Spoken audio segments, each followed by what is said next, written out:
नमस्कार। आज हम जिनकी बात करने वाले हैं वो एक ऐसा नाम है जिन्हें बहुत लोग जानते हैं और जिनके विचारों पर आज भी खूब चर्चा होती है।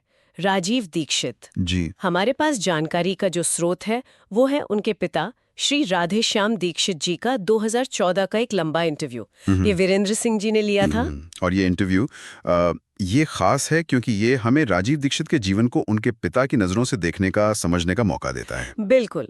उनकी शिक्षा, उनका काम, उनके सिद्धांत।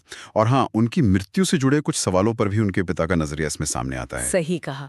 तो हमारा मकसद है इस इंटरव्यू से जो बातें निकली हैं उन्हें समझना और राजीव दीक्षित के व्यक्तित्व और उनकी जीवन यात्रा की एक तस्वीर बनाने की कोशिश करना, जैसी उनके पिता ने देखी। तो चलिए शुरू करते हैं उनकी शुरुआती जिंदगी से।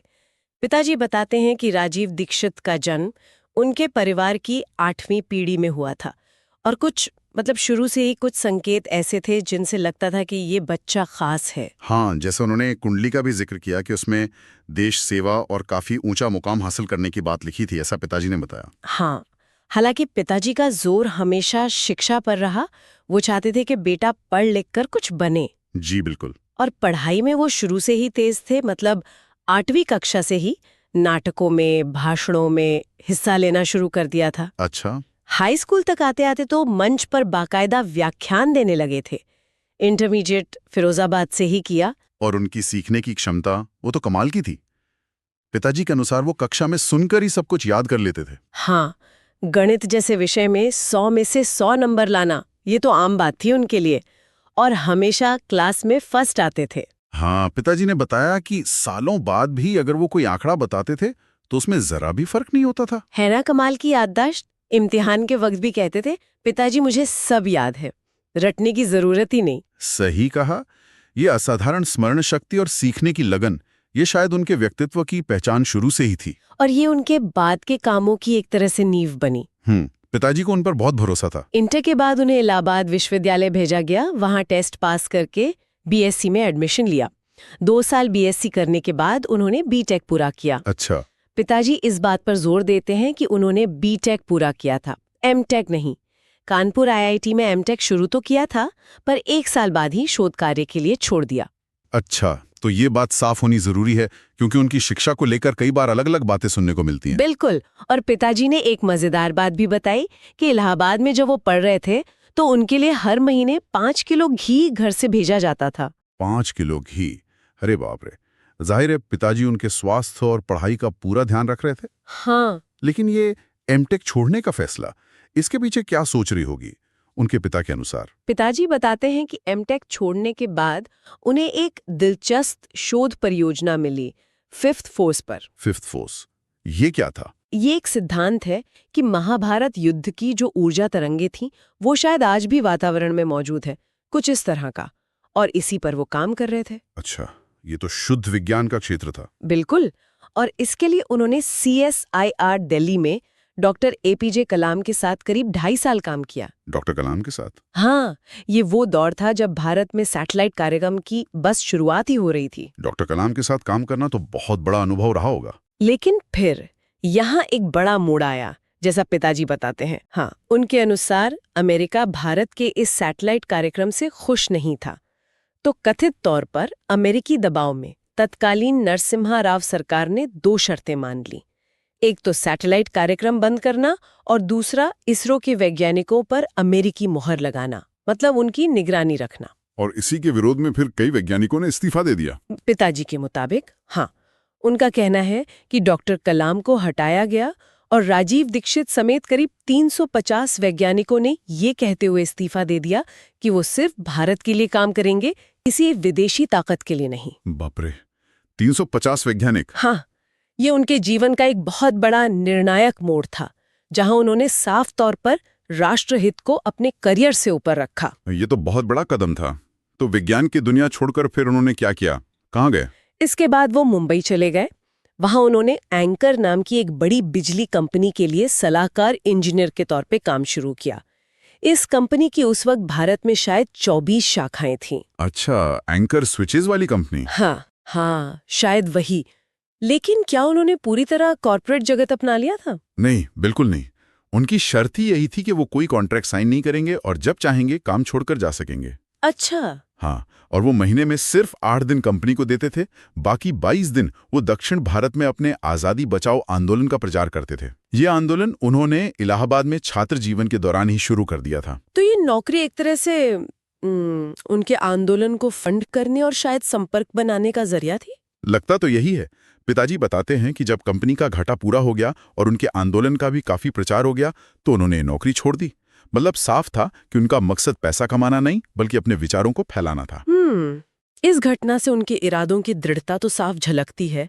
अच्छा, इसके बाद उनके जीवन में इतिहास और स्वदेशी का प्रवेश कैसे हुआ? यहाँ उनकी मुलाकात हुई वर्धा में इतिहासकार धर्मपाल जी से। हाँ, इनके बारे में भी पिताजी ने एक दिलचस्प कहानी बताई है। अच्छा, क्या कहानी थी जरा बताइए। पिताजी के अनुसार धर्मपाल जी को पता चला कि भारत पर अंग्रेजों के शासनकाल के कई महत्वपूर्ण दस्तावेज लंदन की इंडिया ऑफिस लाइब्रेरी में है। अब उन दस्तावेजों तक पहुंचना था। तो वो लंदन गए और कथित तौर पर पिताजी बताते हैं कि वहां की लाइब्रेरियन से इस शर्त पर शादी कर ली कि वो उन्हें उन दस्तावेजों की नकल हासिल करने में मदद करेंगी। अरे ये तो वाकई अनोखी बात है, मतलब सिर्फ दस्तावेजों के लिए। हाँ, पिताजी ने तो ऐसा ही बताया इंटरव्यू में। बाद में वो उन दस्तावेजों के साथ वर्धा आ गए।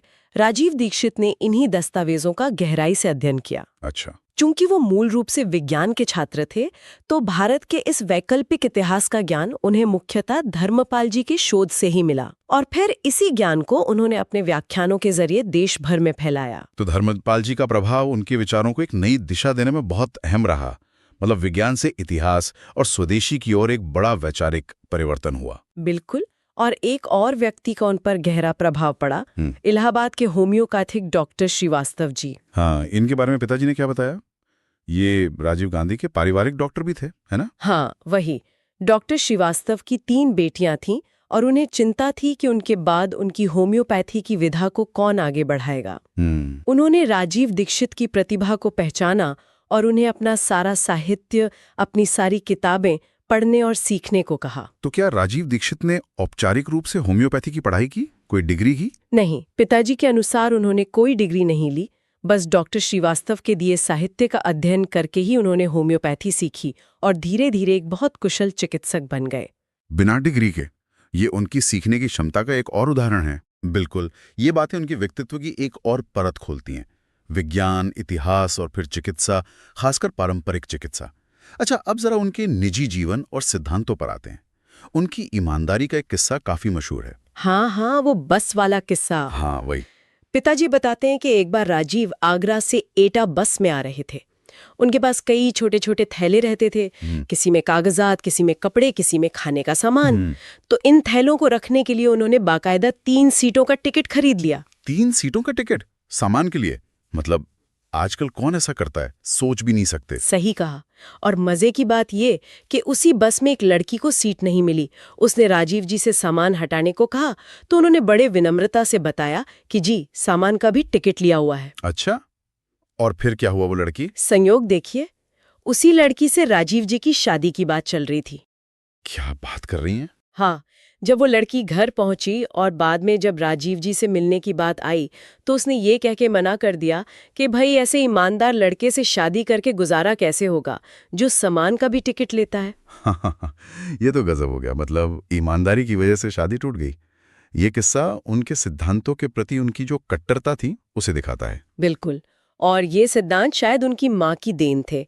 पिताजी एक घटना का जिक्र करते हैं जो उनके नैतिक चरित्र पर माँ के प्रभाव को दर्शाती है। कौन सी घटना? जरा विस्तार से बताइए। जब राजीव बीटेक कर रहे थे और छुट्टियों में घर आए हुए थे तो कोई रिश्तेदार उन्हें हाई स्कूल की परीक्षा में किसी की नकल कराने के लिए ले गया। अब वो देर रात लौटे तो माँ ने पूछा कि भाई कहाँ गए थे। जब सच पता चला तो माँ ने गुस्से में उनके बाल पकड़कर उनका सिर दरवाजे की चौखट पर दे मारा। खून भी निकल आया था। ओहो, काफी सख्त प्रतिक्रिया थी ये तो।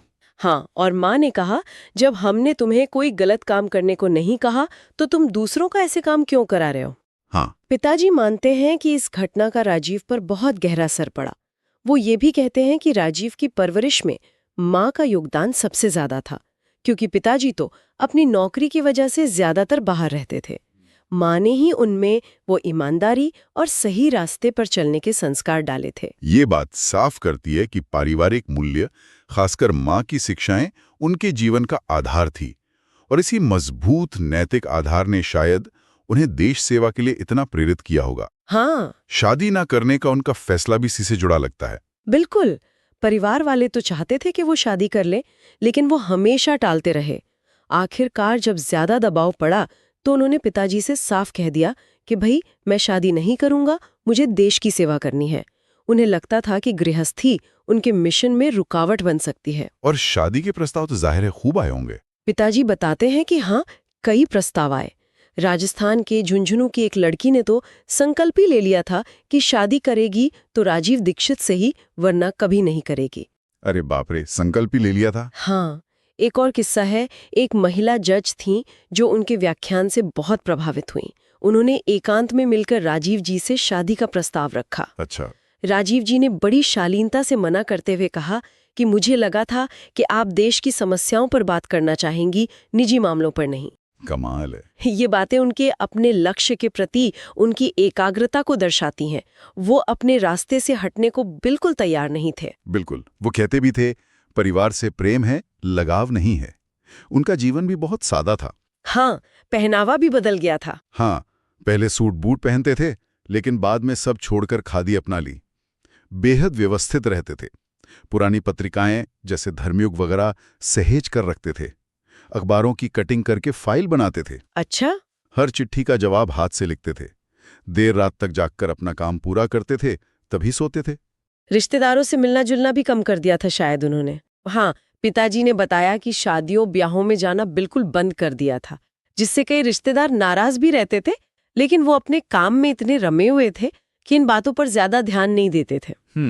अब जरा उनके होम्योपैथी ज्ञान की बात करते हैं।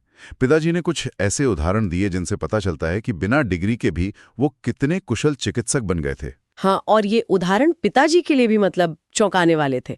पहला किस्सा तो उनकी अपनी माँ का है। उन्हें गंभीर पीलिया हो गया था, जॉन्डिस।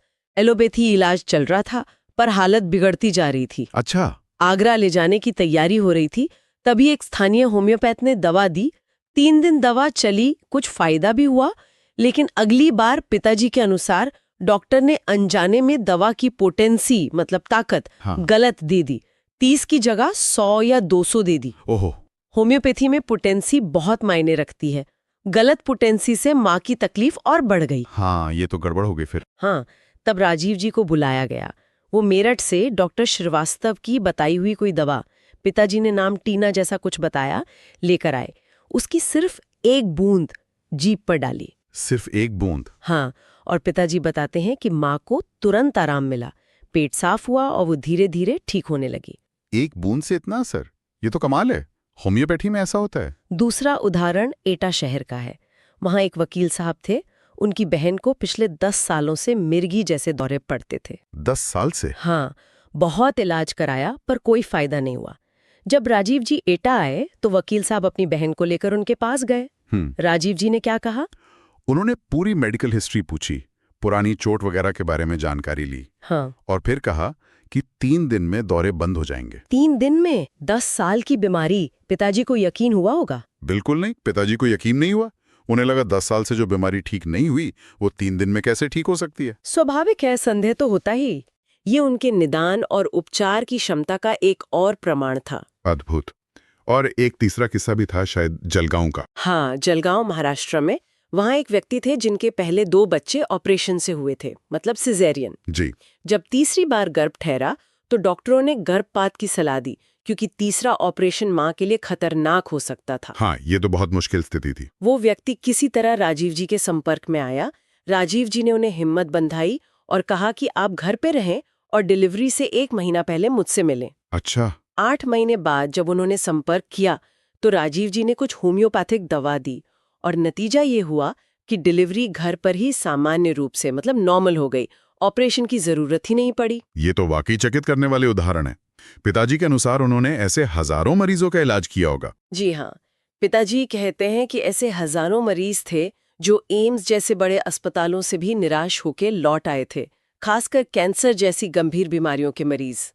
उन्होंने इन सभी इलाजों का एक रजिस्टर भी बनाया था, जिसमें मरीजों का पूरा ब्यौरा दर्ज था कि कैसे सालों एलोपैथी इलाज के बाद भी फायदा ना होने पर वो राजीव जी के पास आए और उन्हें आराम मिला। ये उनके जीवन का एक बहुत महत्वपूर्ण पहलू है जिस पर शायद उतनी बात नहीं होती। अच्छा, अब उस दुखद घटना की ओर आते हैं, उनकी मृत्यु। पिताजी उस समय कहाँ थे और उन्हें कैसे पता चला? पिताजी बताते हैं कि 27 से 29 नवंबर 2010 को भिलाई, छत्तीसगढ़ में स्वामी रामदेव का योग शिविर था। जी। पिताजी भी अपना कुछ पेंशन का काम निपटाने और शिविर में शामिल होने भिलाई गए हुए थे। 28 नवंबर को राजीव जी की मां की तबीयत कुछ नासाज हुई तो राजीव जी ने फोन पर ही पिताजी को दवा बता दी थी। अच्छा। 28 की शाम को पिताजी की राजीव जी से फिर बात हुई थी। मां का हालचाल पूछा और शिविर के बारे में सामान्य बातें हुई, मतलब सब ठीक था। यानी 28 की शाम तक सब सामान्य लग रहा था। हाँ, पिताजी को 30 नवंबर को गंगासागर जाना था, जिसका टिकट भी राजीव जी ने ही बुक कराया था। तो पिताजी 29 की सुबह शिविर अटेंड करने के बाद गाजियाबाद के लिए ट्रेन पकड़ चुके थे। 29 की शाम को रास्ते में उन्हें अपने छोटे बेटे प्रदीप की पत्नी का फोन आया कि राजीव जी को हार्ट अटैक आया है और अब आप गंगासागर न जाएं। ओह, ये खबर उन्हें सीधे स्वामी रामदेव के संस्थान से नहीं मिली? नहीं, पिताजी के अनुसार उन्हें ये सूचना सीधे स्वामी जी की तरफ से नहीं बल्कि दूसरे लोगों से मिली। फिर रात करीब 9 बजे किसी और से बात हुई जिसने बताया कि राजीव जी अस्पताल में हैं लेकिन अब खतरे से बाहर हैं। लेकिन असलियत तो कुछ और थी। हाँ, रात में ही छोटे बेटे प्रदीप को पूरी स्थिति का पता चला और वो तुरंत गाड़ी लेकर भिलाई के लिए रवाना हो गए। वो सुबह करीब 4 बजे भिलाई पहुंचे तो उन्हें अस्पताल में राजीव जी का मृत शरीर मिला। ओह। वहां के डॉक्टरों ने प्रदीप को बताया कि राजीव जी को एक के बाद एक 3 गंभीर हार्ट अटैक आए थे, जिससे उनका निधन हो गया। और पिताजी को कब और कैसे पता चला? उन्हें अंत तक प्रदीप ने ही फिर पिताजी को सूचित किया और उन्हें हवाई जहाज से तुरंत भिलाई बुलाया गया। पिताजी बताते हैं कि उन्हें अंत तक यही लग रहा था कि शायद राजीव जी बहुत बीमार हैं और उन्हें बेहतर इलाज के लिए दिल्ली ले जाने की बात होगी। उन्हें मृत्यु की स्पष्ट जानकारी भिलाई पहुंचकर ही मिली। ये तो बहुत बड़ा आघात रहा होगा उनके लिए। उनकी मृत्यु को लेकर पोस्टमार्टम का सवाल भी काफी उठा था। इस पर पिताजी का क्या कहना है? पिताजी कहते हैं कि मुंबई से आए कुछ लोगों ने स्वामी रामदेव से पोस्टमार्टम कराने की बात कही थी, लेकिन पिताजी के अनुसार स्वामी जी ने जल्दबाजी में दाह संस्कार करा दिया। पिताजी को बाद में ऐसा सुनने में भी आया कि स्वामी जी ने कथित तौर पर कहा था कि पोस्टमार्टम करा लो, अगर रिपोर्ट मेरे खिलाफ आई तो मैं उसे बदलवा दूंगा। ये एक गंभीर आरोप है अगर ऐसा कहा गया तो। हाँ, पिताजी ये सवाल भी उठाते हैं कि अगर पोस्टमार्टम कराना ही था तो उसके बाद हरिद्वार आकर क्यों उठी, भिलानी में जहाँ घटना हुई वहाँ क्यों नहीं कराया गया। ये सवाल तो वाजिब है। उनका मानना है कि शायद कुछ लोगों का मकसद इस बहाने स्वामी जी को घेरना या कोई विवाद खड़ा करना था। और क्या परिवार ने पोस्टमार्टम का विरोध किया था? ऐसी भी बातें सुनने में आती हैं। इस बात को पिताजी सिरे से खारिज करते हैं। वो कहते हैं कि उस दुख की घड़ी में उन्हें होश ही कहाँ था कि क्या हो रहा है, वो क्या फैसला लेते। वो पूरी तरह स्तब्ध थे, सुध-बुध खो बैठे थे। समझा जा सकता है। और क्या परिवार में किसी जेनेटिक बीमारी जैसे डायबिटीज या हार्ट प्रॉब्लम की कोई हिस्ट्री थी, क्योंकि हार्ट अटैक की बात हुई थी? पिताजी इस बात से भी साफ इनकार करते हैं। उनका कहना है कि उनके परिवार में मतलब दूर दूर तक किसी को ऐसी कोई बीमारी नहीं रही, न माता पिता को न भाई बहनों को। अच्छा। और राजीव जी को भी कभी कोई स्वास्थ्य समस्या नहीं रही थी। पिताजी कहते हैं उन्होंने कभी सिरदर्द की शिकायत भी नहीं की थी, इसलिए जेनेटिक कारण वाली बात उन्हें बिल्कुल सही नहीं लगती। तो उनकी मृत्यु के कारण पर पिताजी के मन में स्पष्टता नहीं है और कुछ सवाल कह सकते हैं कि अनसुलझे लगते हैं उन्हें। बिल्कुल। अब अगर उनकी विरासत की बात करें तो पिताजी का नजरिया कैसे बदला। शुरू में तो वो चाहते थे कि बेटा अफसर बने, डीएम बने। हाँ, पिताजी बताते हैं कि शुरुआत में उनकी यही इच्छा थी कि राजीव प्रशासनिक सेवा में जाएं, कलेक्टर या डीएम बने। लेकिन जब उन्होंने खुद राजीव दीक्षित के कार्यक्रमों में जाना शुरू किया, देखा कि कैसे हजारों की भीड़ उन्हें सुनने आती है, बड़े बुजुर्ग तक सम्मान में उनके पैर छूते हैं, तब उन्हें एहसास हुआ कि उनका बेटा किसी सरकारी नौकरी से कहीं ज्यादा बड़ा काम कर रहा है, देश सेवा का काम। तो उन्होंने अपने सपनों को फिर पीछे रख दिया। हाँ, तब उन्होंने अपनी इच्छाओं को, अपने सपनों को त्याग दिया और राजीव जी के चुने हुए रास्ते का पूरा समर्थन किया। उन्हें गर्व महसूस हुआ कि उनका बेटा इतने बड़े मिशन में लगा है। लेकिन आज वो राजीव दीक्षित के विरासत को लेकर कुछ चिंतित भी नजर आते हैं। इंटरव्यू में ऐसा लगता है। हाँ, ये उनकी एक बड़ी चिंता है। वो कहते हैं कि आज बहुत से लोग राजीव दीक्षित का नाम सिर्फ अपनी निजी स्वार्थ के लिए इस्तेमाल कर रहे हैं, खासकर पैसा कमाने के लिए। उनका नाम लेकर अपना नाम और अपनी दुकान चलाना चाहते हैं। क्या उन्होंने कोई उदाहरण भी दिया? हाँ, उन्होंने मुंबई के किसी अग्रवाल जी का जिक्र किया जिन्होंने शुरू में राजीव जी की कैसेट बनवाने में मदद की थी। लेकिन जब राजीव जी ने अपने मंच से उनकी कैसेट बिकवाने से मना कर दिया, शायद व्यावसायिक हितों के टकराव के कारण, तो वो अलग हो गए। अच्छा। इसी तरह चेन्नई के निरंजन वर्मा का उदाहरण दिया, जो खुद को राजीव जी का गुरु बताते हैं। पर पिताजी के अनुसार वो अपने कार्यक्रमों में राजीव जी का साहित्य बेचने की बजाय अपना सामान बेचने पर ज्यादा ध्यान देते हैं। सीडी और साहित्य की कीमतों को लेकर भी उन्होंने कुछ कहा था शायद? हाँ, उन्होंने बताया कि दामों में भी बहुत फर्क है। जहां कुछ लोग सीडी 8 रुपए में देते थे, वहीं कुछ लोग उसी को 25 रुपए तक में बेच रहे हैं। ये जो व्यावसायीकरण हो रहा है, ये उन्हें दुख पहुंचाता है। ये चिंता तो स्वाभाविक है किसी भी पिता के लिए। अंत में पिताजी आज के माता पिताओं को क्या संदेश देना चाहते हैं? उनका संदेश बहुत सीधा और मार्मिक है। वो कहते हैं कि माता पिता का फर्ज है कि बच्चों को अच्छे संस्कार दें, उन्हें गलत कामों से रोकें, ठीक वैसे ही जैसे उनकी पत्नी ने राजीव को बचपन में टोका था।